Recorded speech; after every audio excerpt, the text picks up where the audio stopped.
Alright guys, so for our partnership with Hotel Tango, I really wanted to set them up with two cocktails. Primarily the reason why is because the name behind Hotel Tango, actually the H comes from Hillary and then the T comes from Travis. Those are the two founders, so I actually really connected with that. I thought that was awesome.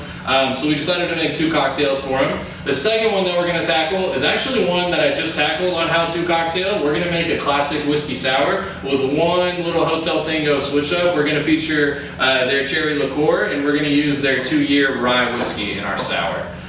So real quick, all we're going to need is a good old-fashioned shaker tin, a pint glass just to end up shaking, actually close our shaker tin with, our jigger and spirits, and then whatever acid you want to use. In this case I'm using lemon juice, and then whatever sugar you want to use. In this case I'm using a spiced vanilla simple syrup that I made just by making simple syrup with a 1-to-1 ratio by weighing the simple, and then, by weighing the sugar and then weighing the water, and then I threw in some vanilla pods and some baking spices while I was reducing. In here I have 3 drops of 20% liquid saline. It's essentially just salt water. Really helps add depth to the cocktail and is really going to offset some of the sugar and some of the acid we're going to put in here in a second. So I'm going to start with 2 ounces of my base spirit. In this case I'm using Hotel Tango's rye, really for 2 reasons. I love this rye's complexity. It's going to lend itself really well to this cocktail. It's going to stand up to all the ingredients that we're putting with it. The other reason is the only Hotel Tango bourbon I have at the moment is their reserve, their 6-year. It is far too nice to be putting in a whiskey sour. It's more of a drink neat product. In this glass here I have 1 ounce of my spiced vanilla simple syrup pre-weighed out. We're just going to throw that in there. And then I'm also going to throw the same amount, 1 ounce of our acid, which is our lemon juice. 1 ounce of lemon juice in here as well. And then we're going to do the cherry aspect. I'm using Hotel Tango's cherry liqueur. For this guy, we're actually just going to put about 1/2 ounce in there. It's got such a strong flavor and it stands up so well that we're really not going to use a ton of it. We just want a touch of that cherry, a touch of that sweetness that it's going to bring for us. And then the thing that's going to throw most people off is we are going to use an egg white. My other How To Cocktail Sour video explained a little bit more about the science behind using an egg white. Essentially guys, it's just going to add a beautiful texture and make it a really smooth, really creamy, really luscious cocktail. You're going to need about 1 ounce of egg white, really just 1 large, 1 medium-sized egg white only. We're going to see how well I can Gordon Ramsay this up right here. Separate it, perfect.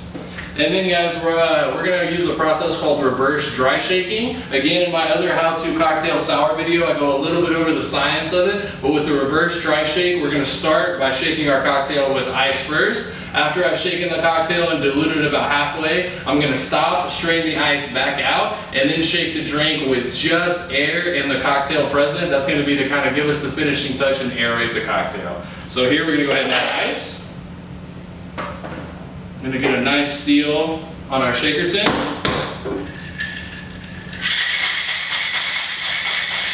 then when I'm shaking, I'm essentially trying to get the drink to coat the bottom part of the glass and then go up all the way around. I want to maximize the surface area of the cocktail touching either the glass or the shaker tin. And you'll start to see really quickly signs of your shaker tin getting chilled, and that's your drink starting to dilute. That emulsification is already starting. So for our reverse dry shake, about halfway through, I'm going to dump our ice out.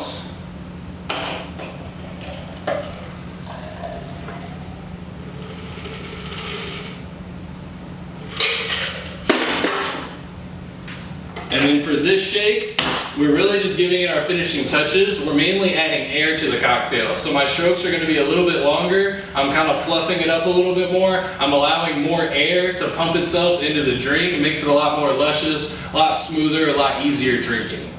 And again, same kind of principles at work. We're just trying to maximize the surface area of the liquid of the cocktail, touching the shaker tin or touching the glass.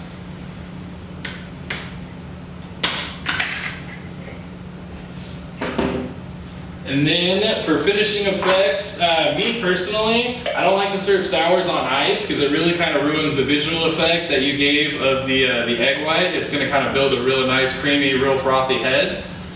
And it's going to stop the layers from separating if you add ice to it, and it kind of ruins the visual effect. And if you're bartending at home, you might as well show off a little bit with the visual effect. And then for our garnish, we're just gonna do a couple drops of Tango bitters over the top. It's gonna offset the color really, really well. It's also gonna set the nose of the cocktail up beautifully. And there we go, guys. A little Hotel Tango cherry old fashioned, or excuse me, cherry whiskey sour.